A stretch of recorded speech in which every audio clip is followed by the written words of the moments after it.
Another thing that interests me is, how does your perspective give meaning to people's distress experiences, such as hearing voices? A social perspective seeks to make the connection between what people actually experience and the life experiences that they have gone through, whether they're past life experiences or what they're going through now. However, people's lives are quite complex, and it may not be immediately obvious how a particular distress experience, like hearing voices, may relate to either past or present life events. What makes it even more complicated is that I think there are different ways of looking at things that are equally valid and we've got to take seriously. Service users have been very effective, I think, over recent years of actually getting professionals to re-evaluate the way that we've looked at things. And something like self-harming or hearing particular voices may be, for people, their best way of dealing with and surviving in a very difficult situation, and is something to be understood and respected. Yes. At the same time, it can be the scream for help. It can be the, this is unlivable, somebody's got to do something about it. So that's one of the contradictions I think we've got to grapple with in terms of finding meaning, that the same act, the same voice can have different sorts of meaning. It can be both the, this is how I survive, yes, and please, could I have another way of surviving rather yes, than yeah. this? And we've got to come in on both of those levels.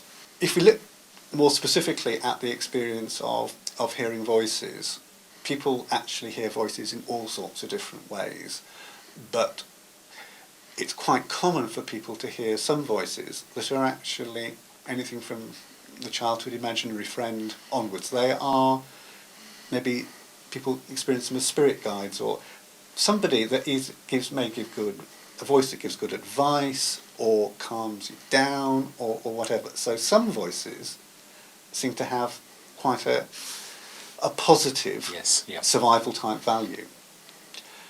Some voices may be making silly remarks, jokes, that sort of thing, and they distract. And that may also be about surviving. There may also be real nuisance when you're trying to do things in everyday life and somebody's telling you a joke just when you don't want to hear it. And then there's the third sort of voices, which can be hurtful, can put you down, can be abusing, all that sort of thing. And they can make life not just difficult, but virtually it's just too much to deal with. Yes. And looking at those profile of voices, probably particularly the last of those sorts of voices, but potentially all of the voices, may be giving clues about what are the life experiences that this distress relates to.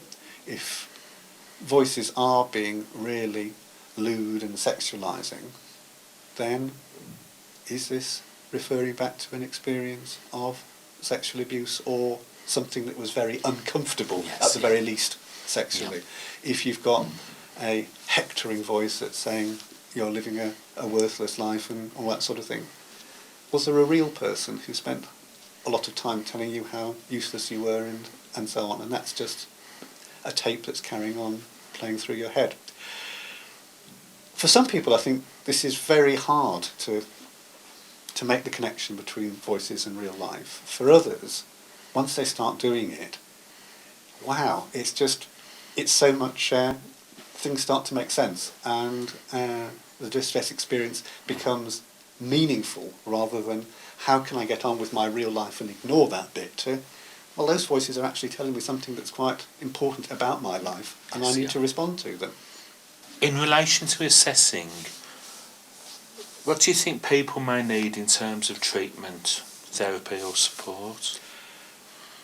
The sort of situation that we've been talking about,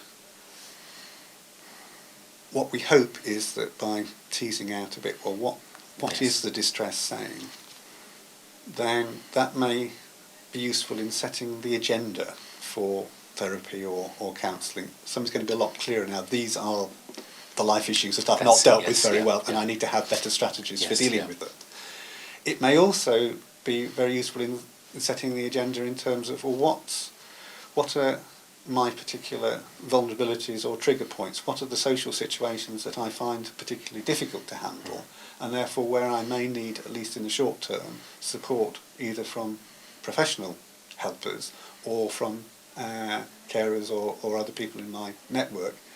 I'm going to need someone to go along with me to do this. So it's not a therapy agenda, it's about making the real world a bit easier to deal with, identifying which bits of the real world are the hard bits that people are going to need support with. In relation to providing self-understanding for service users, how do you feel that applies?